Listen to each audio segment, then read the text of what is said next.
Assalamualaikum warahmatullahi wabarakatuh. Eh, Bismillahirrahmanirrahim. Alhamdulillahirabbil alamin. Wabihi nasta'in ala umurid dunya waddin. Wassalatu wassalamu ala asyrafil anbiya'i wal mursalin wa ala alihi wa ashabihi ajma'in. Amma baiklah, langsung saja perkenalkan, nama saya Hania Al-Saibah Paroha.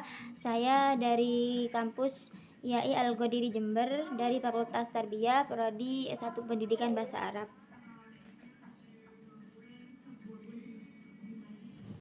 Baiklah, di sini saya akan menjelaskan sedikit tentang tawasul, mukjizat, karomah, beserta barokah.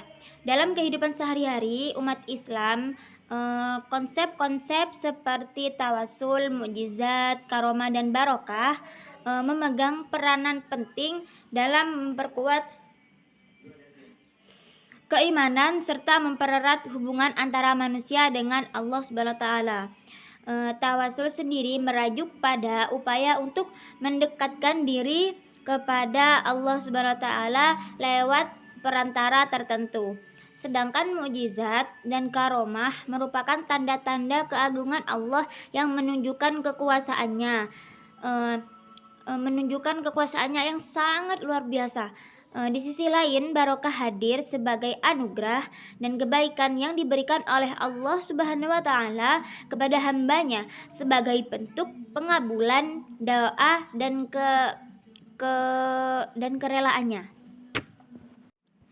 Pengertian tawasul secara bahasa mengambil perantara atau wasilah. Secara istilah, berdoa kepada Allah Subhanahu wa taala melewati perantara atau wasilah yang dengan wasilah tersebut menjadi sebab tersampaikannya hajat kita kepada Allah Subhanahu wa taala, menjadi sebab cepat tersampaikannya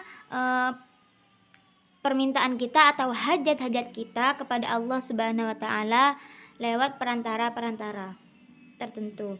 Macam-macam tawasul bi asma'illah, tawasul bi amal sholihat.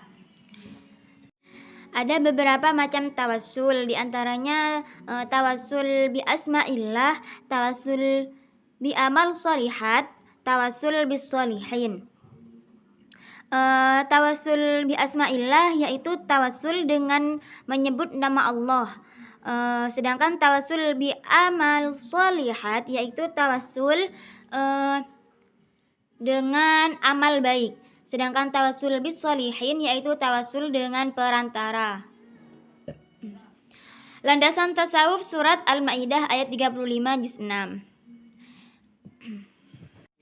Sedangkan pengertian mukjizat adalah peristiwa atau kejadian di luar sana yang dianggap sebagai tanda atau bukti kekuatan Allah. Kepada siapa mukjizat diberikan? Mukjizat diberikan kepada para nabi dan utusannya yang menjadi bukti keabsahan risalah yang disampaikan para nabi dan rasul kepada umat.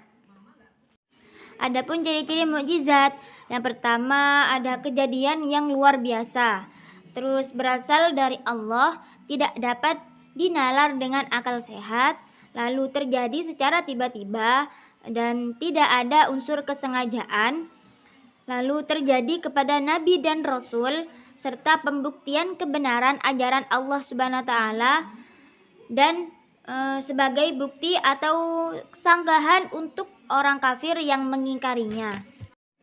Ada beberapa macam mukjizat. Ada mukjizat hissiyah yang dapat dilihat atau didengar ataupun disentuh dan dirasakan oleh manusia. Mukjizat maknawiyah atau akliyah hanya dapat dimengerti oleh orang yang memiliki budi yang luhur, pikiran sehat, dan perasaan yang luhur dan halus. Lalu selanjutnya ada mukjizat syakhsiyah, yaitu mukjizat yang keluar dari tubuh seorang nabi dan rasul. Yang selanjutnya keempat adalah mukjizat salbiyah, yaitu yang membuat sesuatu menjadi tidak berdaya. Landasan mukjizat dalam Al-Quran terdapat dalam surat Al-Imran ayat 49 juz 3. Pengertian karomah adalah anugerah atau kemuliaan yang diberikan oleh Allah Subhanahu wa taala berupa kejadian luar biasa yang di luar akal manusia. Karomah terjadi pada orang-orang solih dan taat kepada Allah Subhanahu wa Ta'ala, seperti para wali, para sufi, atau tokoh agama. Karomah sendiri berasal dari bahasa Arab yang berarti kemuliaan, keluhuran, dan anugerah. Karomah dapat berupa ilmu. Karomat dapat meningkatkan keimanan kepada Allah serta memperkuat kepercayaan masyarakat kepada wali Allah dan meninggikan derajat wali. Sedangkan barokah atau berkah adalah karunia Tuhan yang kalau barokah berasal dari bahasa Arab, yaitu barokah yang berarti nikmat.